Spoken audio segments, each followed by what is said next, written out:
Bagi aku, pengalaman adalah guru yang paling berharga. Kita jadi punya cerita dan karya, dan aku akan mencatatnya untukmu. Subscribe dan tekan loncengnya ya. Terima kasih. Assalamualaikum warahmatullahi wabarakatuh. Halo teman-teman, apa kabar? Semoga masih tetap semangat dan bahagia. Kali ini aku mau sharing sebuah buku yang ditulis oleh praktisi TEFL Teaching English as a Foreign Language sejak tahun 1984, yaitu Adrian Walwork, dan buku ini berjudul Test Your Personality.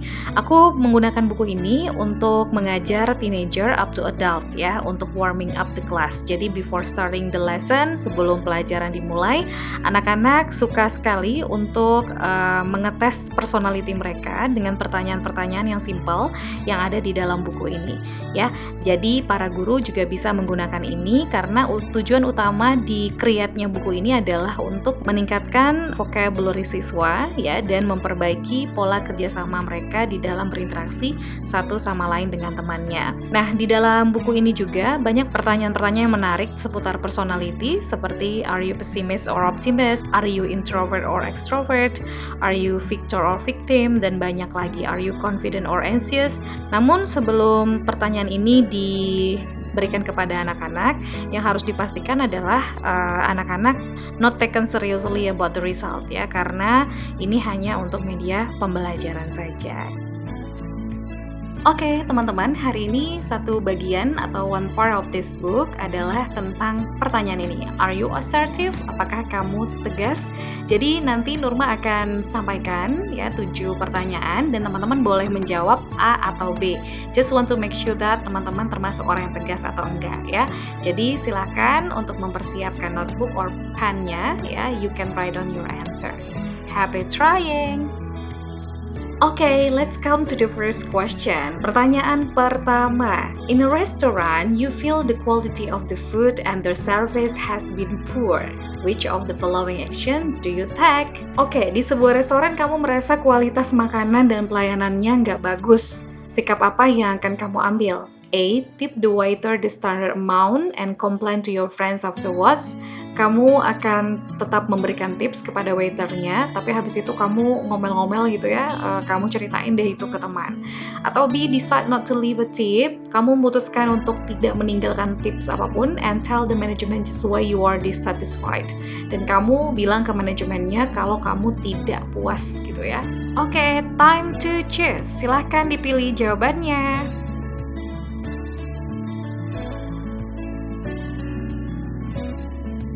The second question. A relative phones you at work when you are very busy and do not want to talk. Seorang kerabat menelpon kamu ketika kamu bekerja dan kamu sangat sibuk dan gak mau ngobrol ya. Apa yang akan kamu lakukan? A. Talk with the relative and feel stressed and impatient. Kamu tetap ngobrol sama kerabat itu, tapi kamu merasa stres dan gak sabar. Atau B. Tell the relative you really are too busy and do not want to talk. Kamu lebih memilih untuk mengatakan kepada kerabat kamu bahwa kamu sibuk dan gak bisa ngobrol. Ini dia, silakan dijawab A or B. Oke, next kita lanjut ke pertanyaan ketiga sekarang. Ya. You are in a hurry and you see a long queue at the supermarket checkout counter. Do you? Kamu sedang terburu-buru, terus kamu lihat ada antrian panjang di supermarket. Apa yang kamu lakukan?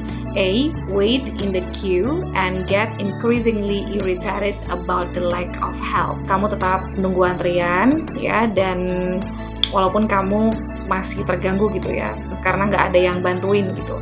Terus B. Insist that the manager open another checkout. Kamu meminta manajernya untuk membuka antrian yang lain atau membuka line yang baru. Oke, sekarang kita lanjut ke pertanyaan yang keempat. You feel that you deserve a promotion or a salary raise. Do you? Kamu merasa kamu mendapatkan promosi atau peningkatan gaji ya? Apa yang kamu lakukan? Wait until your boss decide to do something about it. Yang A-nya, kamu tunggu sampai bos itu memutuskan bahwa dia akan melakukan hal itu. Atau yang B, discuss the matter urgently with your boss. Kamu diskusikan ada masalah yang penting, yang mendesak dengan bos kamu. Silakan dipilih. Okay, next fifth question. Pertanyaan kelima. You are asked to make the arrangement for an office party when you would rather not. Ya, kamu diminta untuk menyusun nih rencana pesta di kantor when you would rather not. Ketika kamu nggak mau ngelakuinnya. Apa yang kamu lakukan? Do you A. Go ahead and do it because you do not like to create a fuss. Kamu tetap lanjut lakukan itu apa yang diperintahkan ya, dan melakukannya karena kamu nggak suka untuk menciptakan keributan. Or B, say you are not interested in doing it and refuse. Kamu bilang kalau kamu nggak tertarik untuk melakukannya dan kamu menolak.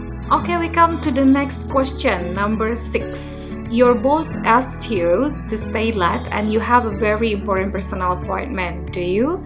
Bos kamu minta kamu untuk pulangnya terlambat gitu ya, dan kamu mempunyai janji penting. Apa yang kamu lakukan? A. Cancel your appointment and work late to please your boss. Kamu meng-cancel janji kamu dan kamu pulang telat ya, seperti apa yang disarankan atau diperintahkan oleh bos kamu. Or B. Tell your boss that your appointment is important. Kamu bilang ke bos kamu kalau pertemuan janji kamu itu penting, and that working late at such short notice is impossible. Karena kamu baru taunya tiba-tiba, makanya is impossible, nggak mungkin kalau kamu pulangnya terlambat.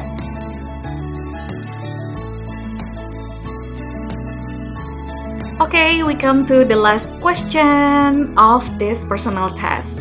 You are about to speak and someone interrupts you. Do you? Kamu sedang berbicara sesuatu nih, kemudian seseorang interrupts you. Seseorang menginterupsi kamu gitu ya. Apa yang kamu lakukan? A. Let it pass and allow the other person to speak for you. Beri kesempatan gitu ya, dan izinkan orang lain tersebut berbicara. Kemudian B, announce that you have just been interrupted and that you would prefer to speak for yourself. Kasih tahu ke dia kalau kamu baru aja diinterupsi dan kamu lebih memilih untuk melanjutkan pembicaraan kamu. Oke teman-teman, itu adalah pertanyaan yang terakhir dan pastikan teman-teman sudah menjawab A or B. Dan setelah ini aku akan kasih tahu, are you assertive or no, based on the clue from this book.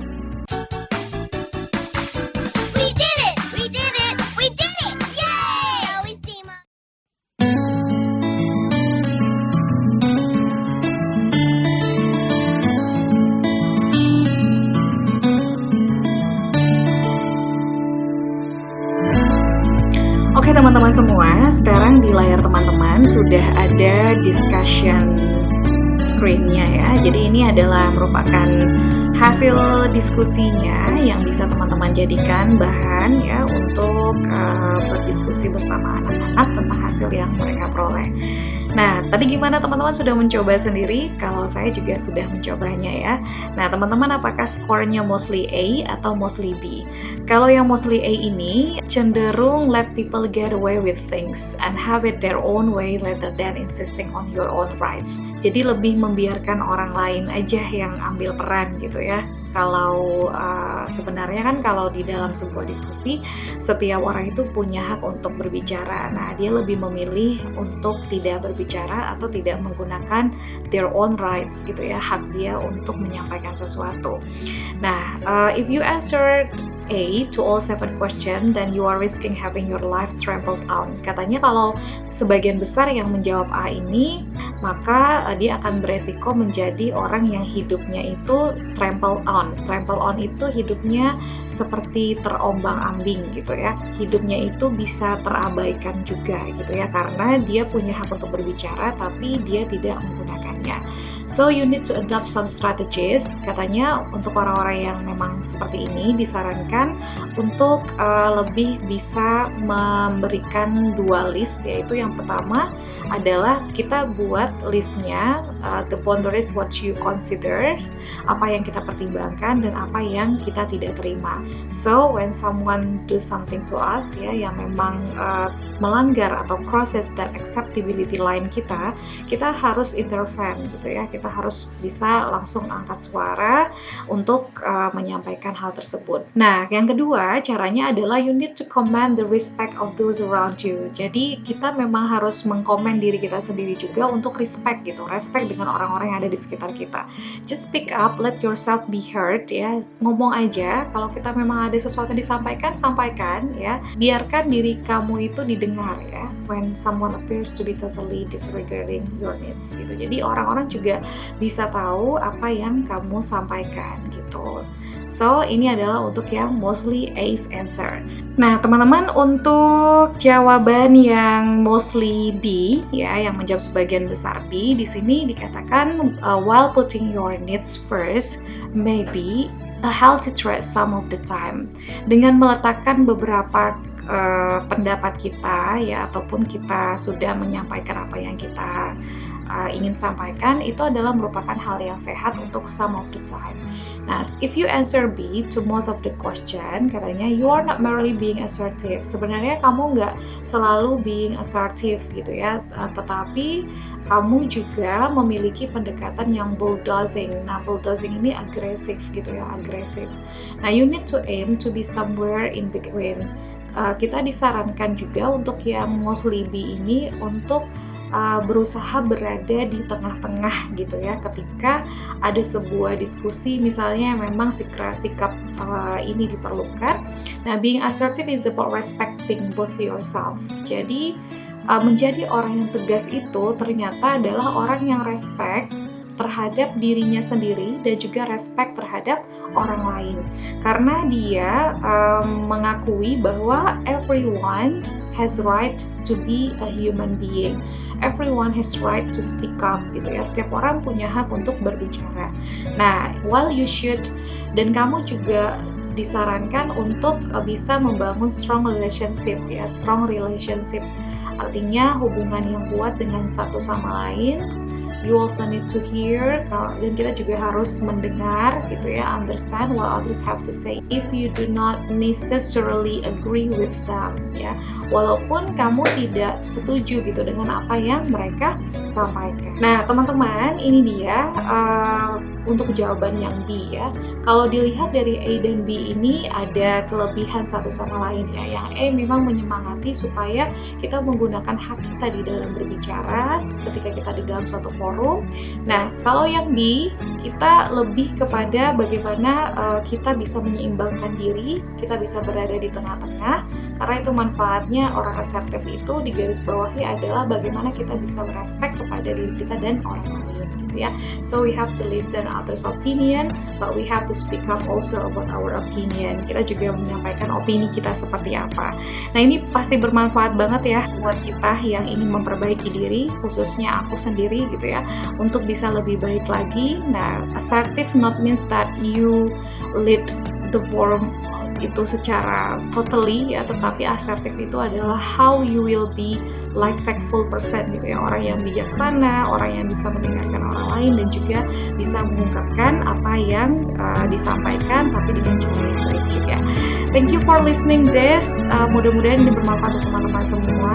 Jangan lupa untuk menyebarkan informasi kebaikan ini kepada orang lain. Assalamualaikum warahmatullahi wabarakatuh.